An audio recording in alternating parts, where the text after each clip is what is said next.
One quote and one narrative which says it all. I couldn't find it. Someone who said it better than Dr. Muhammad Iqbal, who had said, and I say it in Urdu and then I'll translate it, Haqiqat-e abadi hai maqam-e shabbiri. Haqiqat-e abadi hai maqam-e shabbiri, badalte rehte hain andaze kufi-o shami. The status of Imam Hussain alayhi salam in terms of his defiance to coercion and oppression remains relevant, whereas the tyrants and their tyranny, they come and they go. So that's how I want to frame it. So what are those 5 central features of the Age of Terror? First, I would argue the very distortion of the Islamic principles and ideals, which is now defining how these terrorist networks operate. One example will suffice. In my previous life, before I was an academic, I was a police officer, a police chief in Pakistan. And I was recently talking to a friend of mine who led the operations in Sawat a few years ago. And he said to me, the most interesting thing we found from the materials we collected from these dens of terrorists was a very famous set of fatwas, the religious edicts. And the central one of them was Mullah Fadlullah, who was currently the head of Pakistani Taliban. He had given this statement that during war and during conflict, I give this fatwa that there is no need to do 5 times prayers. What I'm referring to you is, and this of course he got huge support. There are other fatwas which I just cannot even narrate and mention in this audience. The point I'm referring to, this new religious discourse, this is just symptomatic of so much more in so many seminaries, the so-called seminaries I should say, the so-called madrasas I should say. Those are full, the discourse is full of such distortions. So in many ways, the modern religious context in its extremist shape, which provides this inspiration and dedication to these extremists and terrorists, is based on the central distortions. Linked to this is the idea of sectarianism. And I absolutely agree, my two speakers who spoke before me, Majid and Wankol, have given me some very interesting ideas, and I think very accurately they raise some of these issues of tyranny, and what the esteemed professor was saying, that sectarianism is not the cause. There are other causes. I think he's absolutely right. But the way sectarianism has taken root is also something which defines this modern age of terror. I can give you one more quote and move forward, which is, I was reading the book from Imam Qazwini, Hasan Qazwini, who's not here, his book, The Crescent of Islam. And he mentions that in Karbala, between the 2 great shrines, the local Iraqi law enforcement was able to arrest a person who was about to blow himself up. When they arrested him, and he started crying. So the police took him to the police station thinking, well, he is regretting. He shouldn't have done this. And when he was asked this question, so are you regretting? You were about to blow yourself up and we caught you. He said, no, I'm crying for a different reason. I am crying because I'm fasting today. And my end of fast would have happened with the Prophet in heaven after killing the people here. So my question is, and this is coming from Imam Qazwini's book, very credible from Iraqi sources, this, I 100% agree, sectarism is not causing necessarily this range of feelings, but this is a new reality which is embedded into the minds because of their ignorance. So this was the first point. This is the defining feature. Secondly, the use of force by state. And this is more of a political science idea. I'll be very brief for this. The way state in the modern world has taken this whole control over the use of force as a mechanism and as a tool to resolve issues, internally as well as externally. Internally, in so many countries, including my beloved United States, the way in some areas, the way police has started handling people is absolutely cannot be justified on any grounds whatsoever. But there's here at least there's, in terms of constitutionalism and rule of law, you know that those, in most cases, the police officers who have violated laws will end up in jail. That's not a standard case in most of the world today. So that's my second point. The way modern state has started using its authority and its power and basing the policies of the state on the use of force globally. That's another problem. Third, authoritarianism and autocracy. You pick any of those countries where there are military dictatorships and where these are families that run those countries, that is directly linked to the volume of rights in those states. And wherever the rights of the people are impinged upon, they find other avenues to conduct their policies and pursue their interests. Terrorism is a cause of that channelizing of their expressions also. The fifth, and I am on the distinguishing features of the age of terror. The fifth feature, in my view, is what the professor had mentioned about socio-political grievances and the way the insurgencies are happening in so many countries where the borders are disputed, because that's how the modern state system decided or charted its path. Whether it is tribalism or feudalism, especially in the peripheries of the states, that is directly linked to socio-political issues of those states. So I stopped there. These were, because I have to take you to another point. These were the 5 distinguishing features of the modern day age of terror. I take you back. So what were because I have to create ultimately a relevance between what is my solution to resolve this issue. And I'm taking you back to Karbala.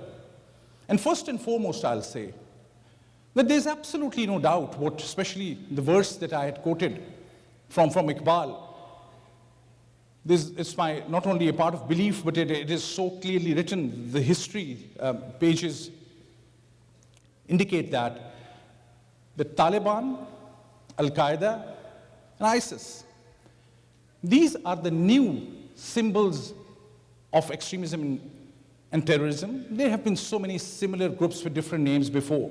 But none of these can erase the statement that was written by Imam Hussein and his companions on the battleground of Karbala with their blood. The 5 messages of Karbala, if I pronounce them, the first is, of course, you look at the history and the narrative, it is about why Imam Hussein went there. It was, we are told, for saving the essence of Islam. So what was that essence of Islam? Of course, we hear about the concepts of Tawheed and Prophet and absolutely those theological issues, but there was something unique which empowered the people for which Imam Hussein had to go to that length. And what I call that, it was a new social contract. A new social contract that Islam had provided. The features of which was, number 1, there is no compulsion in religion. Secondly, there is a difference between your spirituality and the form in which you try to achieve that spirituality. And last and not the least is, no one can think of religious values beyond tolerance and pluralism. This was the new social contract. This was the new social contract for which Imam Hussein had to go and defend and sacrifice. Keep that in mind. Secondly, it was about humanity. And I'll just quote, and there are senior religious scholars sitting here who can correct me. There was a famous case of Amr bin Qais, if I'm pronouncing that right, who approached Imam Hussein just before his final sacrifice. And Imam Hussein said to him, "So are you here to join me?" He said, "No, Imam, I'm not joining you. This is the final of the moments in Karbala." He said, "No, I'm not joining you. I'm not joining you because I have family, because I have wealth, because I have property. And why too? And I'm not actually certain." This is exactly his quotes. He said, "I'm not certain about your fate, so I don't want to waste all of that." So what is Imam's response to his? He said, "That's fine. That's no problem. but please go far away from me. I don't want you to see or hear what I'm saying and my calling for help, because I don't want your destiny to be destroyed. Even in his case, my point is, even those who were not ready on the scene to join Imam, Imam is even thinking about them. So it is about humanity. The message of Karbala is about humanity as well. Third, I would argue, there's a very famous statement which we often read in Ziyarat-e-Nahiyya. Maybe most of us, including myself, didn't get a chance to often read the translation. There's a very insightful statement in Ziyarat-e-Nahiyya which says, I give witness that this is Imam Hussain saying, this is you saying, but quoting Imam Hussain alayhi salam, I give witness that the entire purpose of this sacrifice was saving people from ignorance, unquote. What I'm referring to is that the message of Karbala, within it is embedded a whole educational aspect, a whole aspect directly linked to knowledge. It is not about imposition.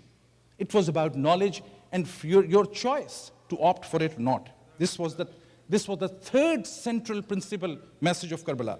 Fourth, selflessness. All those who want to challenge the sacrifice of Imam Hussain, what is their argument? Their argument is it was a political battle. Even the worst of the critiques, none of them has given any other meaning. All what they can say is, this was about politics, this was about wealth. And the counter argument, of course, is, no, if it was about politics, it would have been much larger army that he could have gathered, and you know all the arguments, actually. I should not go deeper into it. My emphasis here is only selflessness. It is not about your political power and wealth. That is the fourth message of Karbala. And the last, and in some ways the most important, is defiance against tyranny and oppression. Imam had refused to endorse a rule of terror. That was the most central feature. And one more thing about, and I'll then move to my third part of the presentation. In terms of this message of Karbala, always remember that that is a time when the social contract introduced by the Prophet had becoming buried because there was a new elite which was in power. Who was this elite? This new elite was trying to imitate the big empires that they were looking at. So this was the expansionism, rule by sword, and actually expansion of Islam by sword, which had created this new elite. That elite was changing the fabric of society. That's what Imam was standing against. And that was that new political idealism or politics that was being threatened. I come to my conclusion. So what all this means? I hope you remember the 5 features I had drawn about the centrality of this age of terror. 5 messages very clearly, which I think no one will have a doubt about, from humanity to sacrifice, to selflessness, to defiance. And also this defiance, one more word and I'll go to my conclusion, was also about truth. At no stage Imam is saying, I'm trying to enforce this, I'm trying to enforce a certain way how you will pray and think. All he said, and I quote from one of his final speeches, he said, don't you see that truth has been replaced with falsehood? We must be prepared to sacrifice everything that is precious in support of truth. So it is that central truth which is at stake. So what this means, I personally draw 5 lessons for today. Thinking of Age of Terror, thinking of the messages. Claiming that this is a universal and global message. First, what I have learned, and you draw your own conclusions, but I encourage you to think about what I am proposing. First and foremost is the message that irrespective of the odds and challenges, response to hatred is not hatred. Response to hatred comes from love, compassion, understanding, and even if it means sacrificing what you have.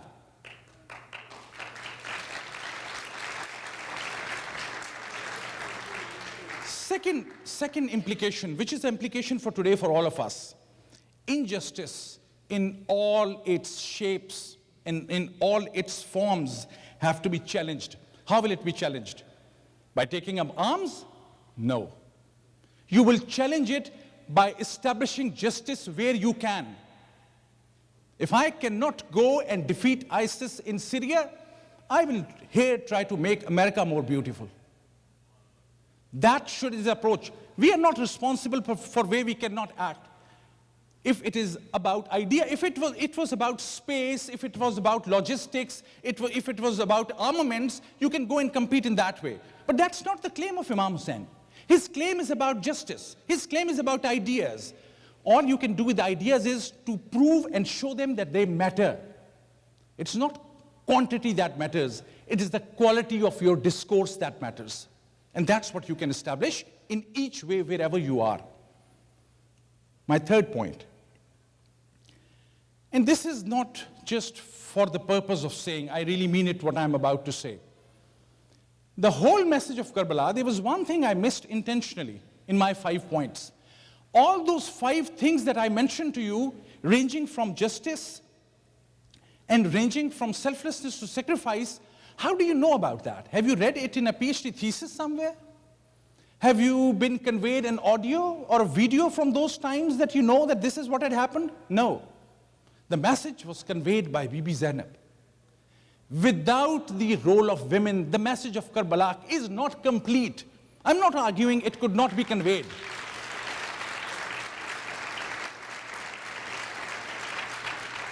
So in a lighter vein, it is women coming towards the center from the periphery, and maybe men going on the side. That is what matters.